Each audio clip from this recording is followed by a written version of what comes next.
Very beautiful.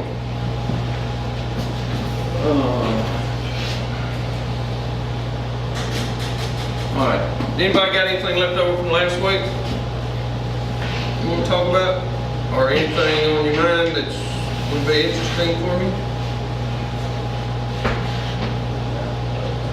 Is anybody doing any kind of recovery work? Or just making turds?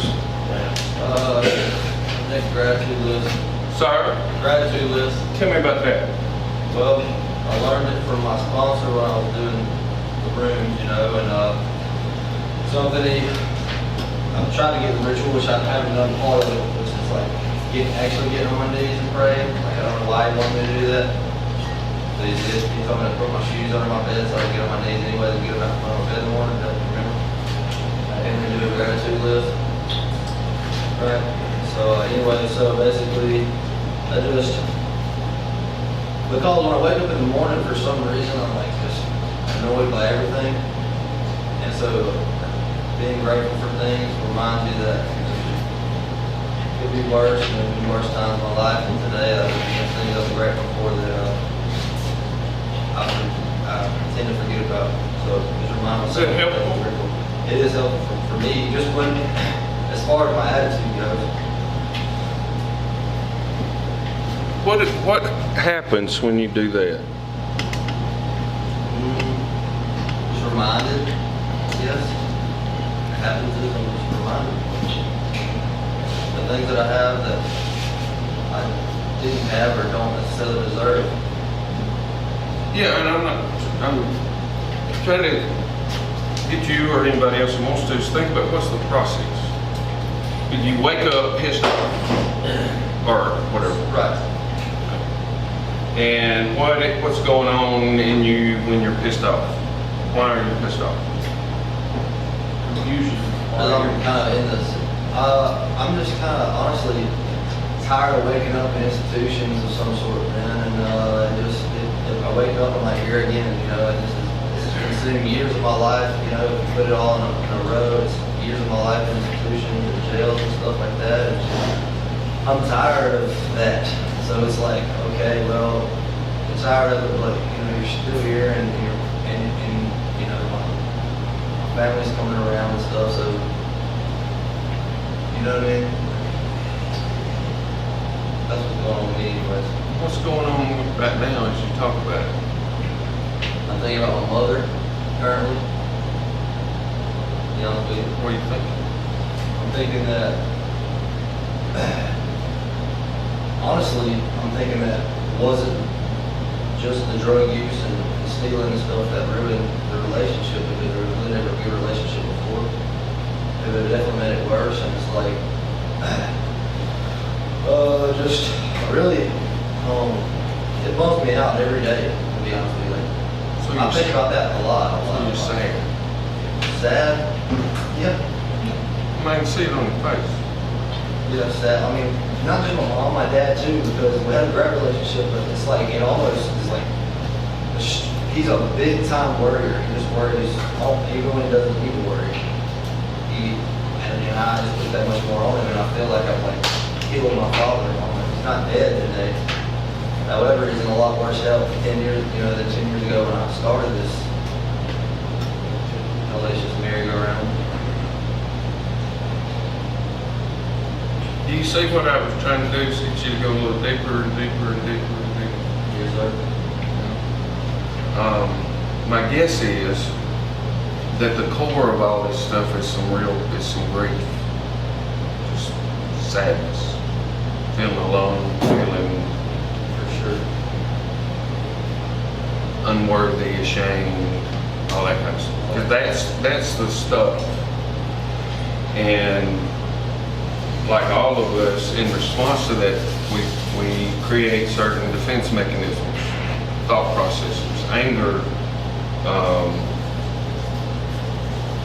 Always is not the issue. Anger is the result of what's going on. And that becomes our defense. Like when I first met you at the door, Yes, sir. Right. you know, Yep. tell me shit, you know, that kind of thing on.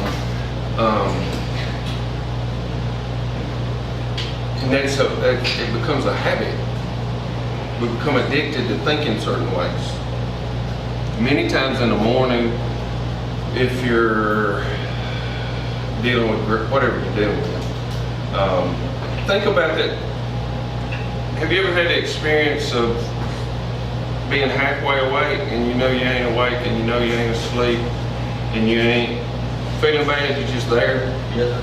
And then you go, oh yeah, that's who I am, and you go pull that shit back down on you, and then you get up. That's you. And then you put on the role.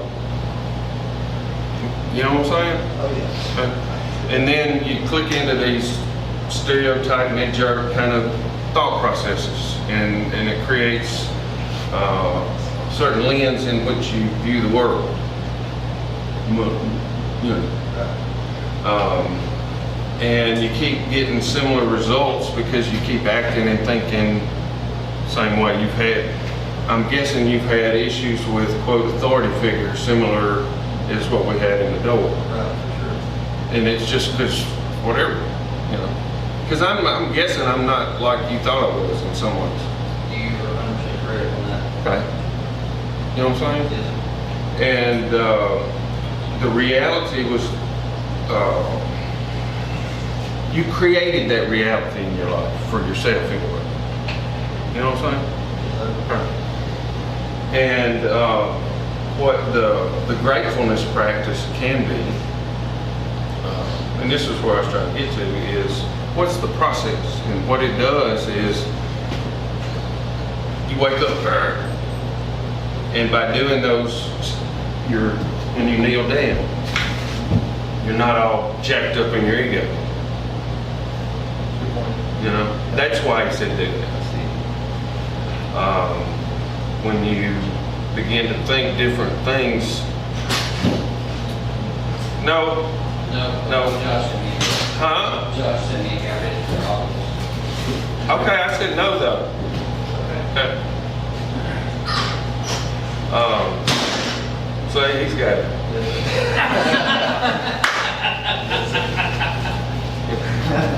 George, whatever. I ain't mad at him. That can be, like with you, a very wonderful lesson. Yes, sir. You know what I'm saying? Oh, yeah. And when you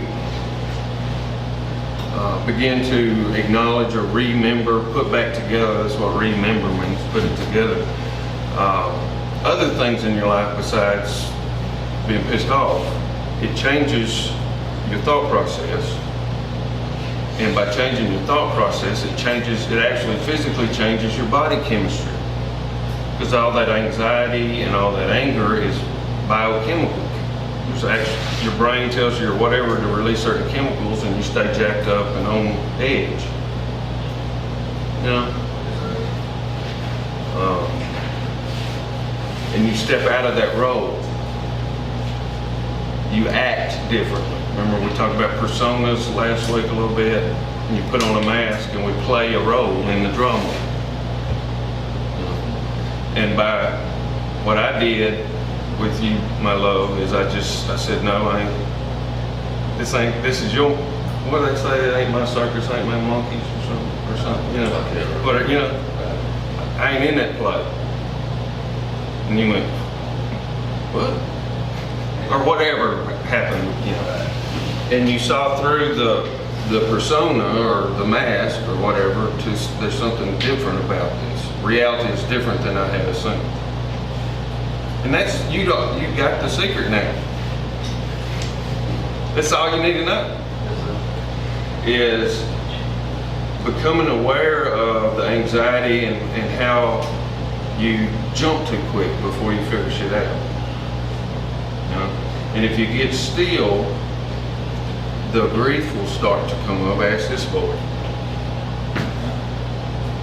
You may need to cry a little bit before you start fighting again. There's nothing wrong with fighting, you know.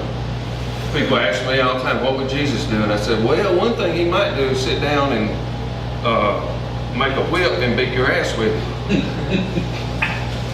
You know, that's on the continuum. of what Jesus might do. He's not a metrosexual guy with a little white robe and finely coiffed hair. That's Facebook Jesus. That counts likes and shares to see if you're going to get your magical prize this week.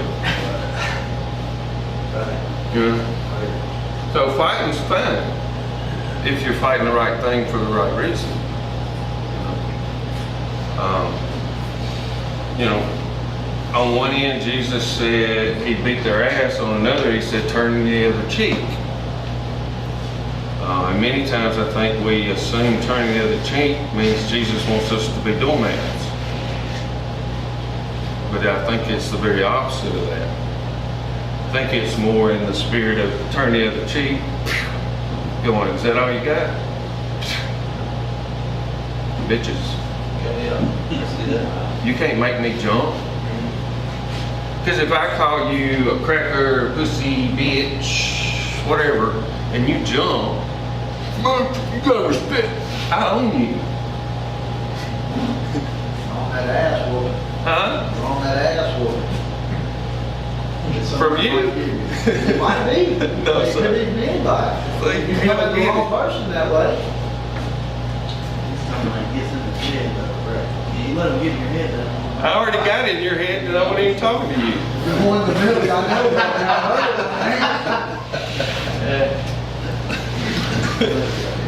He controls. What's up, load up? I wasn't even talking to you. But you're talking to all of us. We're all in the room to listen and learn from you, aren't we? Right. But you ain't listening or learning. Control my emotions. Yeah, Or his emotions. yeah. Maybe I like to get beat up. Sure. And I'll make you do it for me, bitch. I promise you, Gio, if I give it to you, I'll make you like it. I promise you that. That's what your mama told me. Ain't no bitch here, buddy. Anyway, pray for him, y'all. He's controlling me. Pray for him. But no, didn't you say, tell us about your recovery or the work? Aren't we all working it by being in this room? No, How are we not? I don't know you, so I can't speak to that. I know right now you're trying to find holes in what I say rather than hearing what I say. Oh, you're not working it now. I'm not working You recovery? might in a minute, but in that moment you will. No, I'm trying to see is we're here, we're spending our time here, and, I mean, time is recovery. If not, they would put us in here 90 days or 3 months, or unless they were a week here. You can leave today. Yeah, you can walk out any time, but we not. We chose to be in this classroom and learn and trying to get the word of God from other men in this classroom, and chapels and church and everything else, when we could be laying our bed if we didn't want to work on it. But I believe you can still do all that and still walk out here in 90 days and be the same person you were. Has anybody ever been to rehab for? Yeah. Anybody ever been to jail for? Yeah.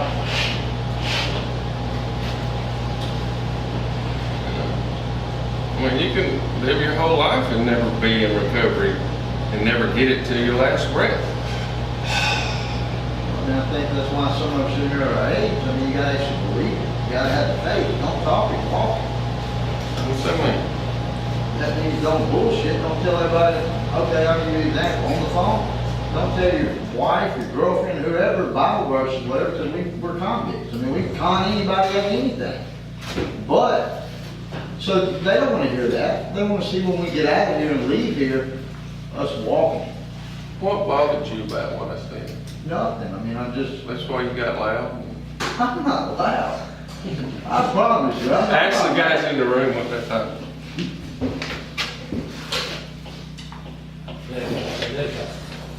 I'm not. That isn't wrong.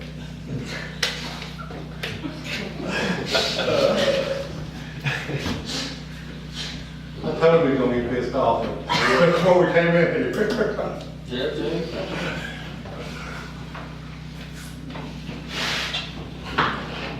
That energy and that issue, whatever it is for you, baby, that's the place to explore. No, I don't think I'd get nothing out of it if I wasn't, we weren't discussing it like this. I mean, if I was ruffled and I was mad, my face would be red, there'd be tears rolling down my face, and it'd be on. I'm not like that. I mean, my voice has gotten a little louder, but Would you say if you always stay in your comfort zone, you never learn? It takes being uncomfortable with a situation, or it takes getting something along those lines?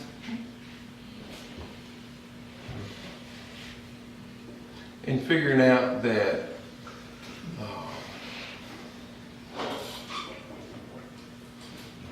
the troubles I keep having, I create them.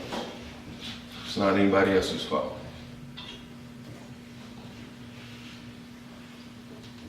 And that I'm trapped in this false idea of who I am. This world, this narrative, this role that I've created.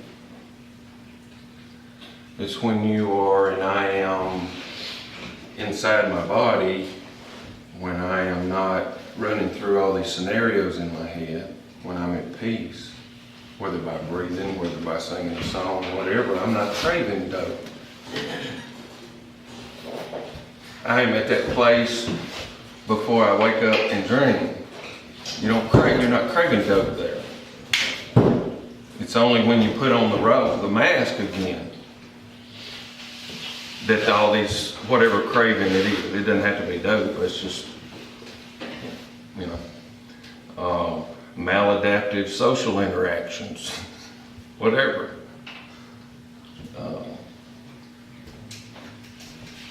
And the things around here that irritate you can be and they will be your only and best teachers. That's why do you care what I say? I ain't nobody. You know? the Bible tells us to love our brothers as we love ourselves. Yeah. Well, I would like you to love me better than you love yourself. Because you don't love yourself very well. Or you take better care of yourself. Amen. Right? Amen.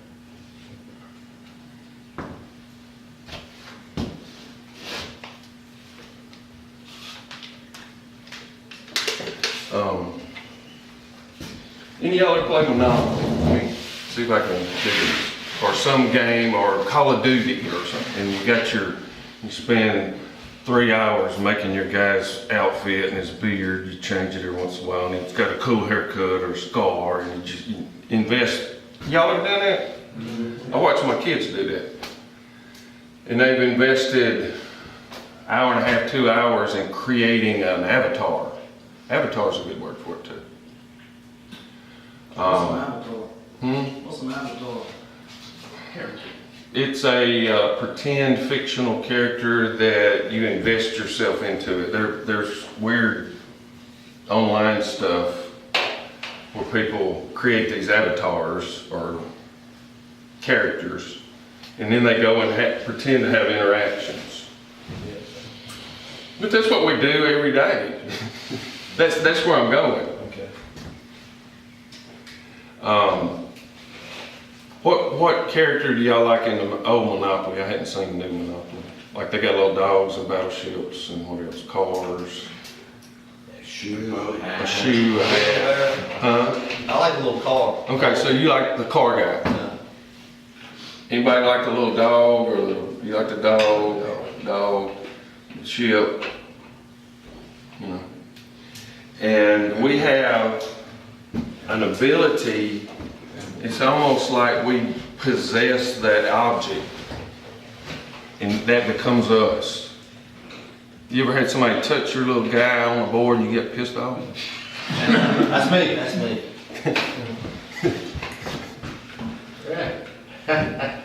You know? Or if you're playing some video game, you're Mario or you're Luigi, and what's it? Where they all fight all the time, that bores the shit out of me. Super Smash? Yeah, that one. And the gay-looking dude with the sword comes in there and knocks you off, and you're pissed off, like it really happened. I mean, we do it all the time. But that's just a I mean, we do that in real life with real people. We have an avatar we project, or a mask, or a persona, that we've invested all this energy and whatever that is in there. And because we had a clash of personas there. That wasn't about being real. I mean, the only reason I'm doing the come in here and sit down is to help y'all, not me. I don't give a fuck you here or not. You know? To your avatars. Because I don't give a shit about your avatar. I'm trying to find you. Does that make any sense?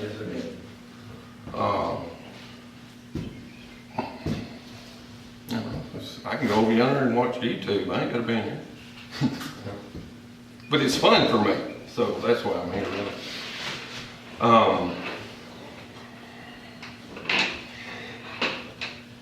And once you being grateful about stuff, that's a form of meditation. It's a form of getting out of your ego. It's a form of trying to see there's more to life than my little, you know, there's some bad shit, but there's some good shit, you know? I wasn't born in a third world country and my parents dumped me on a garbage. Y'all ever, and these little kids are running around garbage heaps just, and they're 5-year-old and they're hooking on the street to live. I mean, I ain't had it near that bad. You know, it's,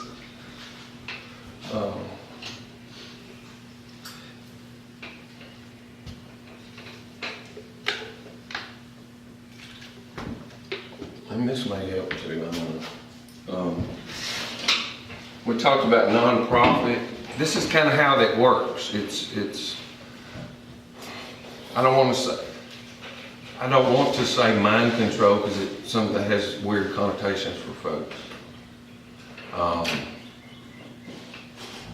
But there is a system that we live in that we treat as real, and it ain't, or it's arbitrary. It's not. It's stuff that people came up with. And I was talking to somebody about the nonprofit thing last week.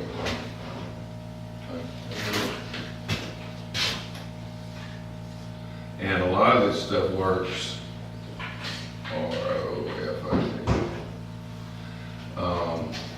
How do you make magic happen?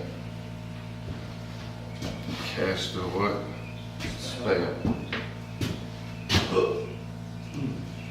How do you create words and sentences? Spell. Right. Because there was folks arguing about, well, the church, we need to tax the churches because blah, blah, blah. Okay. And then other people said, oh, the churches help all the little homeless lesbian midgets and stuff. And so that they, you know, their money goes whatever. Okay. And in fighting for an institution, it's the avatar thing. The institution ain't real.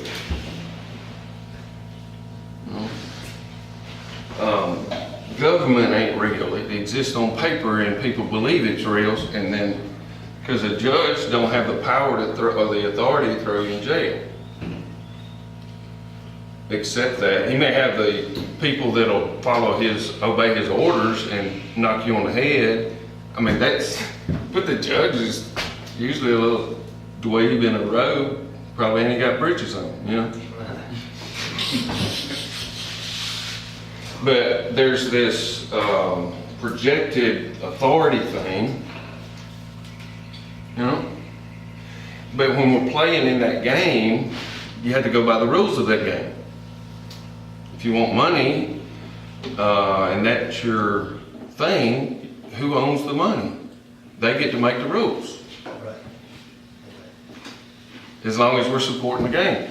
If you play Monopoly, sometimes you can agree and have a convention that if you land on free parking, you get the $200 out of the middle. You change the constitution of the game. You know, because you agree on it. That might, you know, Yes. It's, So,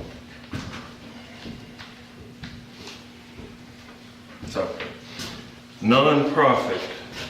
I mean, I don't know all the legal papers it takes to make a corporate church, but part of that at least is a binding agreement whereby pastor whoever fills out a form and asks Caesar permission to become an entity.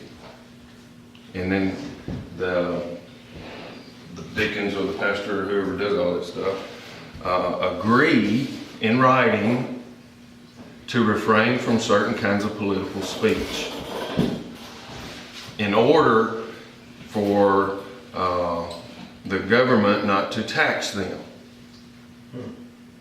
That is what a nonprofit is, any flavor of it. Okay? And the government is not giving them permission, the government is buying their loyalty. Okay? Right? I mean, that's the function of the whole deal. Because why couldn't 300 people meet every week at Oak Mountain? Because they want to. You know? And have church. That would be real. Okay? And the result of this is that the corporate church is able to enrich themselves. You know how much the Vatican owns? You know how much Highlands owns? And I'm not dogging them. I'm just saying, understand what it is. It's an agreement between a quote church and the government. I think that's why Jesus said, give back to Caesar what belongs to Caesar and get out of this bullshit. Because every Christian martyr, starting from Jesus, all talked about politics, all talked about money, and all talked about the synagogue of Satan that pimped their people out to enrich the church. Right? And I'm not dogging church. Go church, better crack it. You know? But in a similar way as we function, we project who we are out onto our avatar, so does the church. You know? God don't need no papers to have his people. And that's why many times we find ourselves lost and we're, well, I'm spiritual, not religious. But we hadn't, I don't think, got down to the foundation of what's going on. Because we're lost in the game of Monopoly, or the game of life, or the game of whatever. What do prophets do? What's that mean? They try to, my perception of it, they try to, I don't try, I guess they are enlightened by the Holy Spirit and kind of tell you what's gonna happen later for whatever reason. That's one part of prophecy, the future. That's the Walt Disney prophecy. And I'm not degrading it. I mean, that's part of it, that one day this is going to happen. But they didn't, do you think Jesus was a prophet? Yes. Yeah. Okay.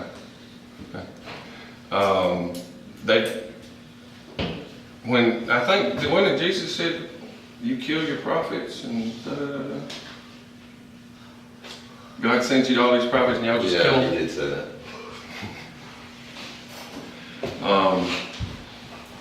Prophets, Moses was being prophetic when he was speaking truth to power. This is what's the biggest, best, most profound part of prophecy is saying what's going on.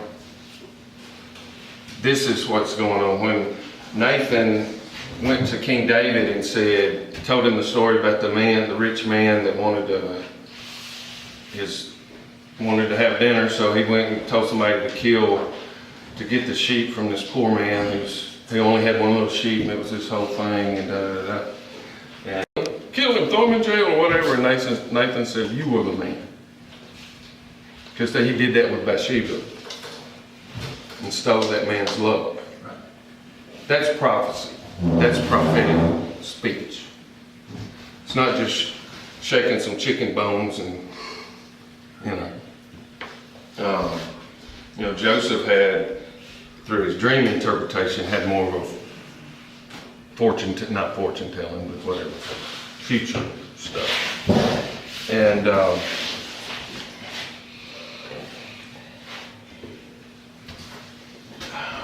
so N-O-R. P-R-R-O-P-H-E.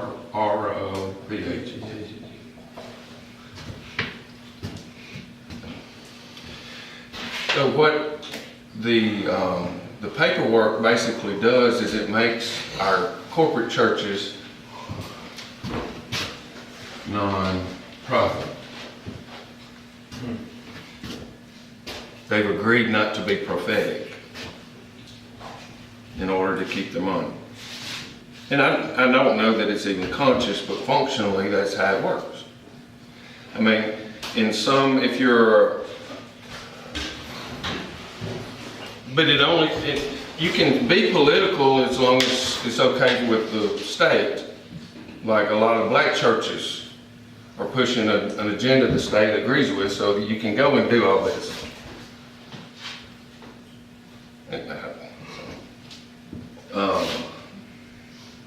But prophecy is basically telling the truth of what's going on in the face of Caesar. Because Caesar didn't care what church you went to, as long as he was God of your church.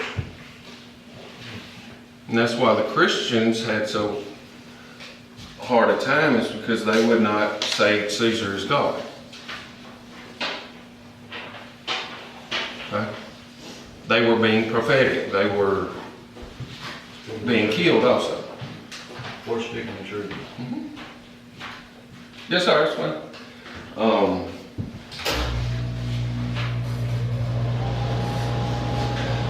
Because all it would take, and I don't know that it will ever, it's going to happen, I don't know what's going to happen, but all it would take to change the system is not everybody getting them 14 what's them doing, M16s or whatever, fighting. That's what the government wants you to do. Why do you, if Jesus would have been here today, historically, he would be labeled what? Terrorist.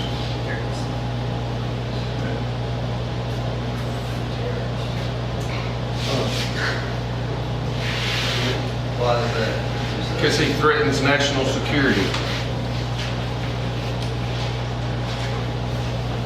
And that's what the Jews were telling Governor West Pilot then. He's stirring up the crowds. He's a terrorist. And he's from over there, so he might even have a towel on his head, you know, you never know.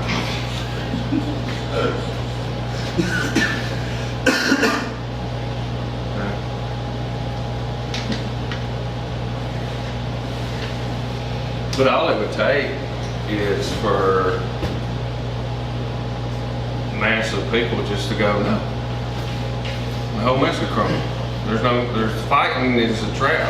That's why Jesus said turn the other cheek.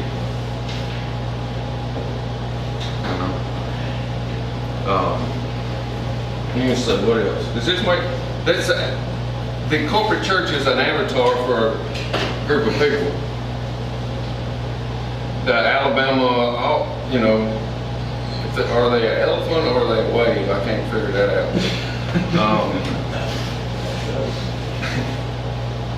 Yeah, all this energy, this real life energy, is projected onto these symbols as though they're true and real. And it's fun, nothing wrong with football. You know, great. But it's 19, 20-year-olds running around the cow pasture with some No. It's fun, great, cool, but it ain't life. Unless we give it life or make it our life. So let me say. But disagreement with Caesar makes corporate church non-profit. And it's just a little spelling difference. That's how the whole thing works.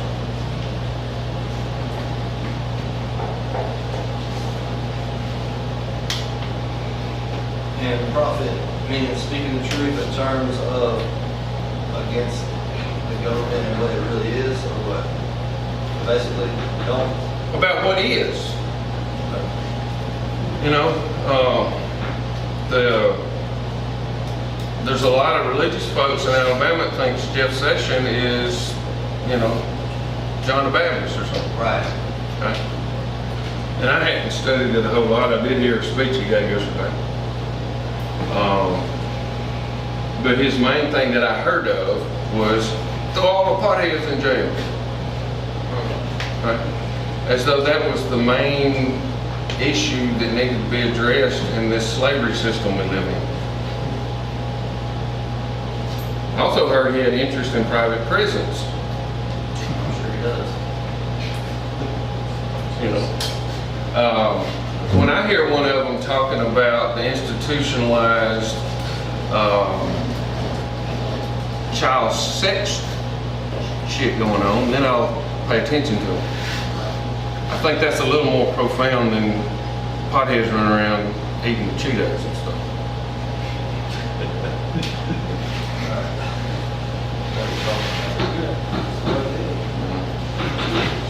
Because he gave a speech yesterday, I listened to it this morning, and he was basically saying he did address the child trafficking stuff, but I forget the words he used. Child something. But his focus was, it was like these weird old men sitting in the basement pulling on their pee-pees. We're gonna get all them weird fuckers, you know. Not a word about Dennis Hastert, who was a Republican House leader for years. Not a word about what's going on in Britain. Not a word about Hillary's crazy weird crap. Not a word about what happened in Nebraska in the 80s. It was all Republican. And they were shipping kids to the White House to get fucked. Not a word. It's they're gonna focus on the weird, sad little wrinkle bastards in their basement pulling on their peppers. I'm more worried about, so if he would have given a narrative, this is an institutionalized worldwide network of pedophiles that basically, that's how you get to be anybody, is you're gonna either need to be in it or you ignore it. And that's how you get up there. If he'd have said something like that, that would have been prophetic. No, we're gonna go after weird Uncle Harold in his trailer with his Visqueen on the window guy.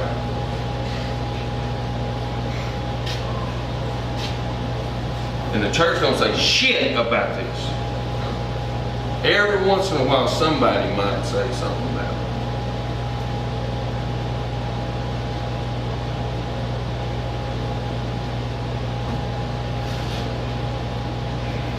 The church generally does not say anything about the money system we live in, the debt-based system. That would be prophetic, you know?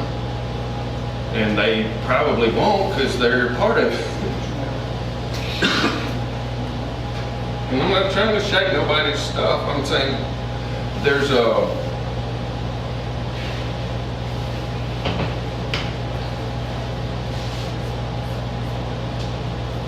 There's a need for children of God to stand up and say, this is wrong and this is right. We don't have to fight, because that's a trap.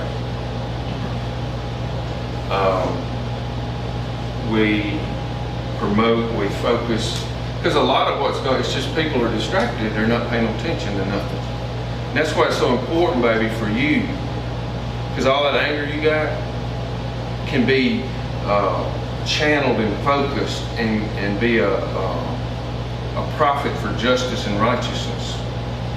I think Jesus got pretty pissed about what was going on, but he didn't. I thought it was just you getting off on calling me a bitch from across the room.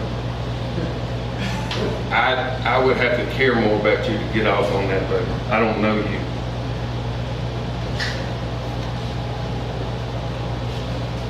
Why do you think that the churches don't want to go? You know, why they don't speak against it because they feel they can do nothing about it, so they don't want to go to Colorado and Nebraska and these brainwashing camps and whatever. I don't think it's conscious. I don't.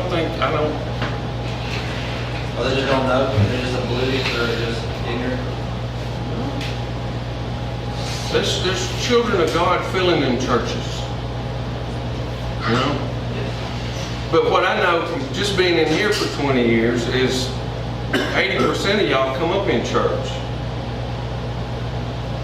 And you're still going, well, what's the secret? It's easier to remain passive. It's easier not to die. And we're called to follow Jesus into death. Death of our ego, death of our avatar. And you know how hard it is, because when you sit down and you do your meditation, it's not hard. It's actually good for you. But you don't do it. It's because we're so invested in our avatar. We think that's real. You know?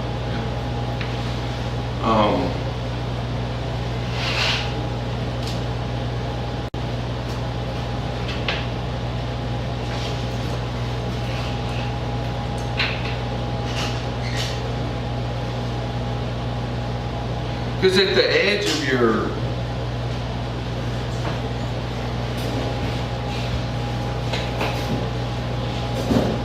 when you say I'm getting tired, that's usually what happens. Because what would happen if I got up in church and said this Sunday? I wouldn't say fuck or nothing, but Right. you know, because then they'll just throw rocks at me and go, that motherfucker, he don't know, you know, whatever. They would say motherfucker about me saying fuck. Okay, but then they wouldn't even have an idea of what was going on. But anyway, what would happen at Highlands if I got up Sunday and had my big face on the screen and stuff? Reminds me of George Orwell stuff. And I said, some of y'all are fucking your kids. Probably get some mean girls. What if I said, you're living in a debt system and the Creator, God, wants us free? Why is it that we fight? For this year we have blue pimps and next year we'll have red pimps. And it's almost like we somehow think if we get the right political savior, it's gonna fix something. And they just keep going around and around and around and around and around. So it's like wrestling.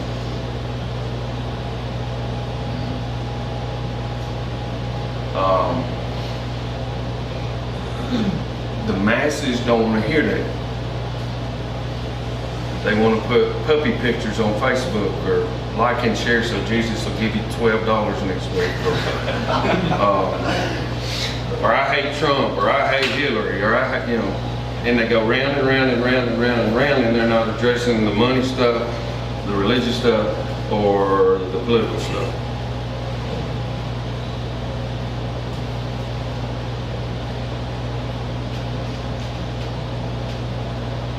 And my hope for you, baby, now that you discovered this,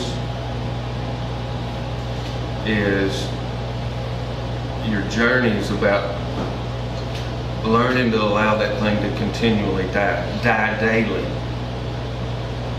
A way of thinking about that is when we find ourselves all, we go, oh shit, I remember I forgot to die. Okay. Be still and know. Be still and know. That's all it is. That's all it is. Because you can learn all the religious lessons and still not know.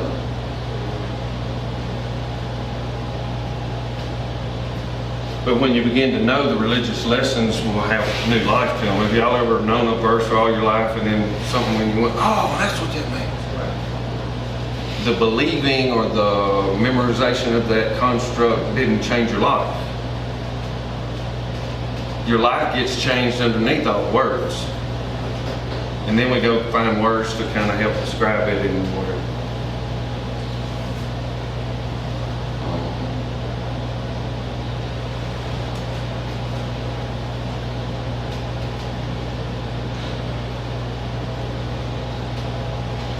But we start taking this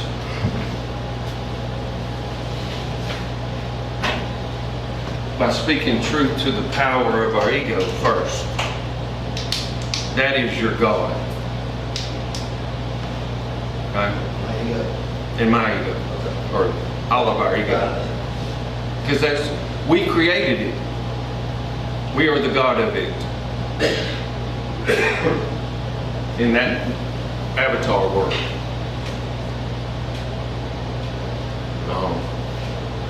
And every time you bend down and you get on your knees, you're speaking truth to the power of that God that is no God over you. I am not that. I am grateful. I am fearfully and wonderfully made. I do not have a spirit of fear, but power and love and a sound mind. That's who I am. That's who my Creator says I am. And I've lived all my life in agreement with all this bullshit. You know?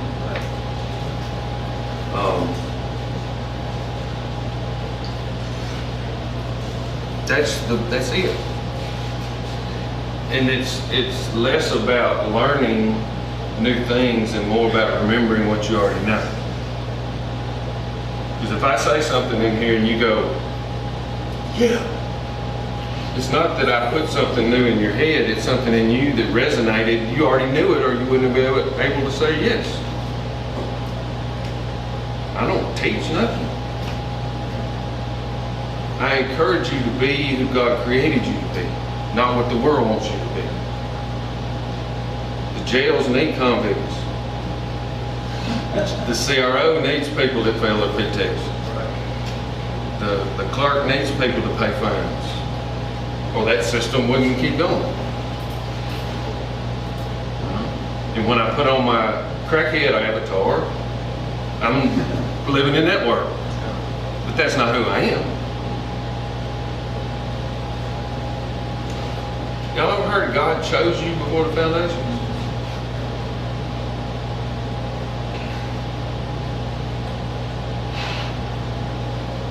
Who was it that He chose? Don't answer because you can't say it. It's the one that looks out of your eyes that you can't ever see. Say that one more time. What, baby? Say that one more time. Oh, Lord. What did I say? Which part? About who was Out of it? your eyes. Who was it that He chose? Yeah. That's the question. God chose you before the foundations. Who was that?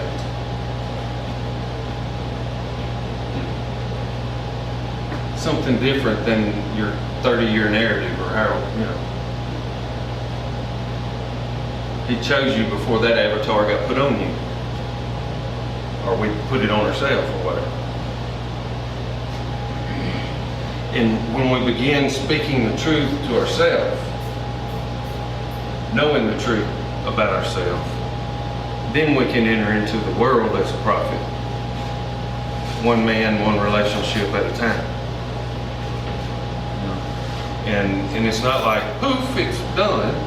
It's a die daily thing.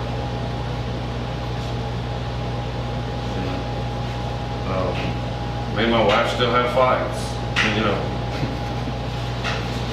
Does she ever win? Always. But we've been together 30 years now, or more, I don't know. And the last 5 or 6 years, we finally begun to know each other. A little bit. But our ego stuff still gets in the way sometimes, and our old programming, based on how we was raised and programmed, or whatever. But every once in a while, even when we're fighting, we'll look at each other and we'll see the real person that's angry or that's whatever, and we'll just laugh. There you are. You know? You know, because, and it's really cool. She's a cool woman. Gets on my damn nerves sometimes, and I get on hers. But, and that's our avatar shit, you know. Because when we take time and we get still enough and we go, oh, hey, it's you. It's like we just laugh. Sometimes after 3 hours, but, you know.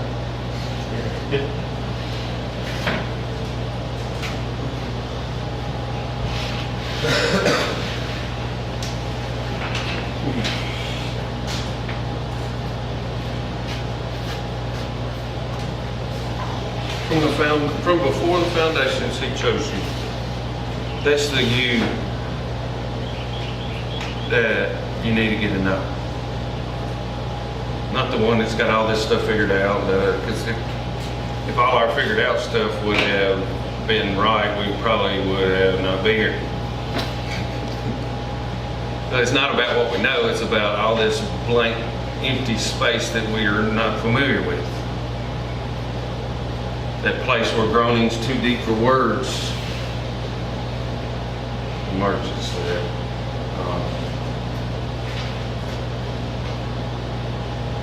Does this make any sense what I'm saying? Is it? Because I've always wanted some technology, some what to do to actually make it work. Or what was it all about? I spent 23 years in the paper education world, and all I did was getting more paper to put on the wall. And I was supposed to be some kind of expert, which X is what? Unknown value, and spurt is a drip under pressure or something.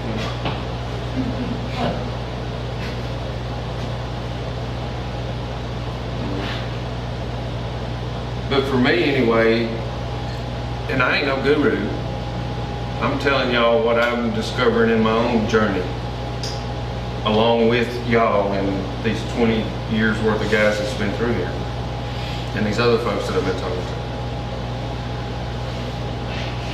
If anybody wants to be a psychotherapist, all you really need to learn is to stay chilled out and help other people be chilled out, and they'll fix their damn self.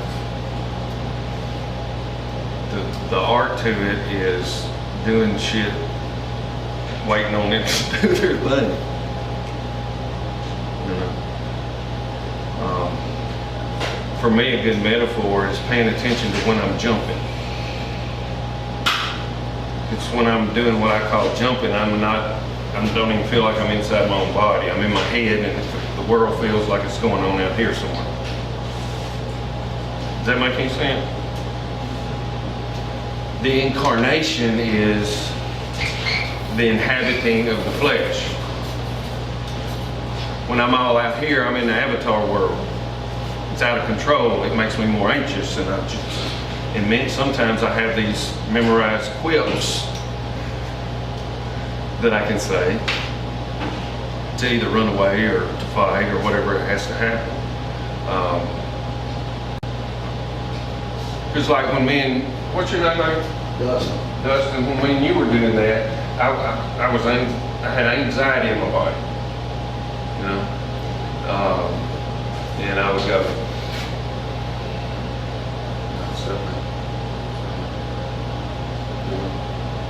Because this wasn't about my soul and your soul, it was about our avatars doing battle on Super Mario or something. You know, or what's it, one where they fight? Super Smash Brothers, you know. Pokemon Power times 12 or something, you know, that kind of shit. That's what that was.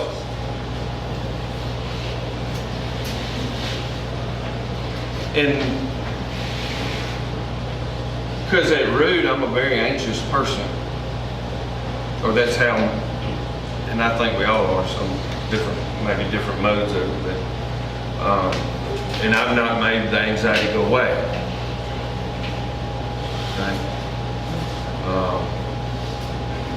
The only thing that I've learned how to do is be aware when it's there and go and remember that I forgot and chill. Be still. I'm not that avatar. I am chosen from before the foundations. That in the end, it's already all right. You know, if some of y'all have been kind of paying attention and got into a vibe, you hadn't been craving, you hadn't been worried, you hadn't been, you know. Now that I mention it, you may go, oh shit, let me go put all my costume back on. And it's not one or the other. Be in the world, yet not of it. It's fine to play the game. You know? But so many times we're playing somebody else's game. We're not aware of the desire of our own hearts. We're easily distracted by shiny things or cleavage, or if you notice in movies, a lot of times they'll have women in red dresses.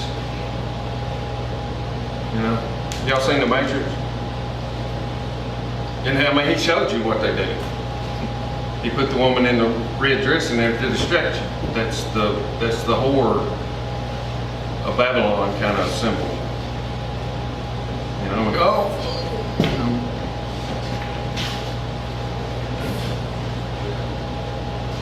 And we're manipulated because we live our life outside ourselves. But when that egoic false self begins to die, we begin to more incarnate our body. The incarnation. Jesus said, it says that he was the firstborn of many brethren. That means he's your big brother, and you can do and be and do as he did. You know? One thing about Jesus is I bet he was a cool mofo. You know? That he was intentional about what he did. I don't think he threw a fit and went, "Go, you little bastards, turn your table over." Because he was out of control and having a fit. Said he sat down and laid a whip. And he did it on purpose for a reason. Because when he turned the baker's junk over, that's when they killed him. You know? The first thing he did after he was baptized was he went out into the desert by himself and looked the devil in the eye. That's the first thing we got to do. We keep trying to walk on water.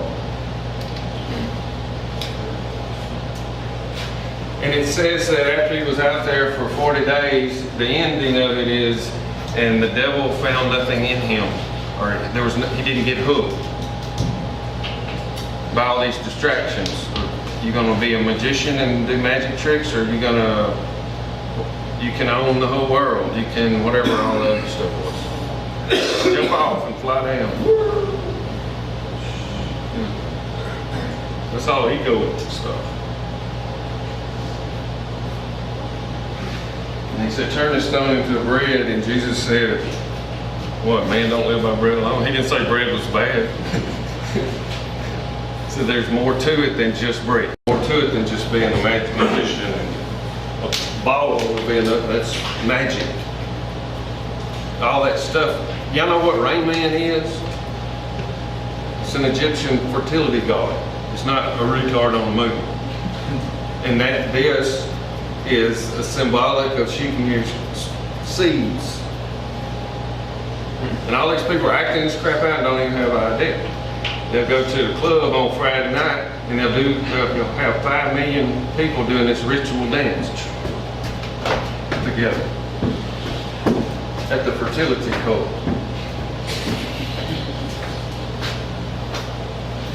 And they get all this energy going. Right? And if you want to do it, great, fine. I'm not mad at you.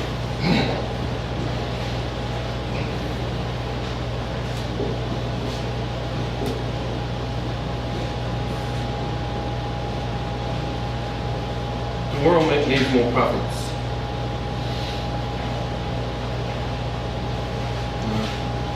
There is Coach back there is working on his own game now. Right? Because he was top of the top in playing other people's games. And he's got lots of shiny little things that they gave him for doing all that. Right? People go, oh, coach, oh, shit, yeah. And it's good. I did that shit too.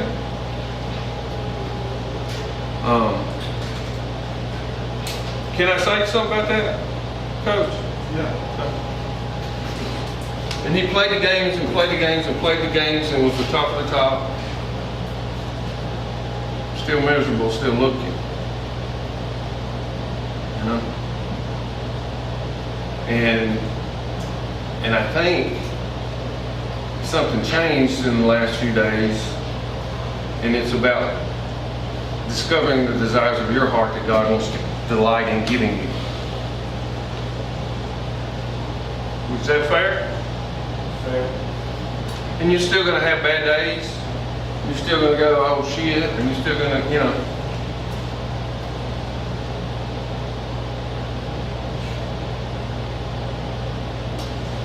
Be a prophet to yourself first.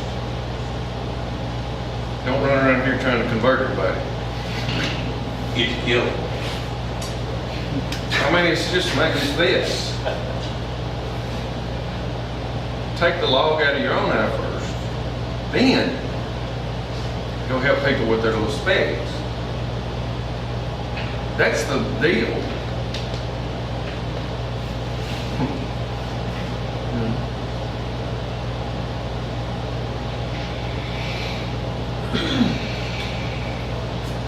If some of y'all want to try this, I'll say this and shut up, but because it's helpful sometimes to have some practical application, like your guy said, kneel down. There's no magic in kneeling down.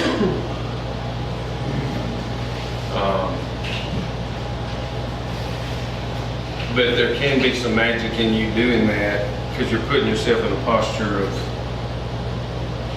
that rather than that. Just the way our body works, we're not aware of anything typically unless it's bad. The way our mind works. It's like radar going. Radar doesn't go off or doesn't recognize good stuff. It only looks for danger. That's how our consciousness is many times. We only pay attention to the dangerous stuff. All right, let's try this.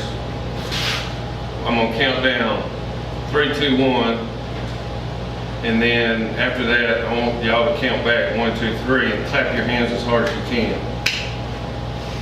Okay? Just it's stupid, but being a crackhead's stupid too, so whatever. Okay. All right. What'd I say? 3, 2, 1. 1. Okay. Now hold your hands like this. going on in your hands right now? Feels like little needles or whatever. What's going on in your thumbs? How much? What about your pinkies? Especially. What about the very tippy tip of your left pinky?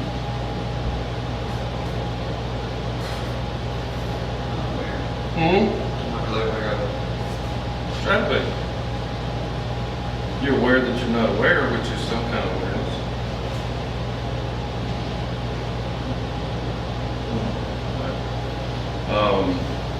You must not have clapped your hands hard enough, but mine still burn. All that was exercise in saying that you can pay attention to anything you want to. Generally, though, all we're paying attention to are danger signals. We're not aware of our breath going in and out of our body. But it's one of the most beautiful gifts of grace there is. And generally, if we're not paying attention to that kind of stuff, we breathe real shallowly. Right? And when we're breathing shallowly, we don't have a lot of oxygen in our body, or it goes down. And then when we don't have enough oxygen in our body sends a signal to this bottom part of our brain that creates more anxiety, because it's dangerous not to have a lot of oxygen in your body. You know? Your blood pressure goes up, your heart rate goes up. And this happens all day long, and we're not aware of it. The only time we pay attention to our body typically is when we break shit. And we're 20, 30, 40 years old and have never understood the joy and the free gift of grace of breathing. When we breathe deeply and slowly, it calms our heart rate. Our blood pressure goes down. Our body gets oxygenated. Our consciousness, or paying attentionness, or whatever, we become aware that sometimes we feel heavy. Our weight didn't change because we breathe slow.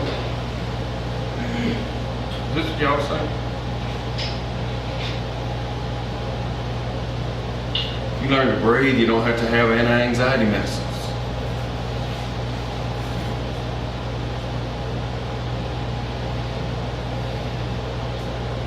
Comes and goes like the weather.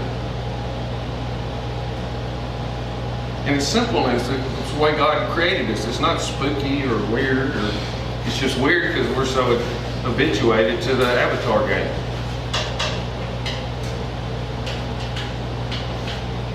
I mean, most of the nation is scared of nature because they're starting to pile up in these cities and stuff.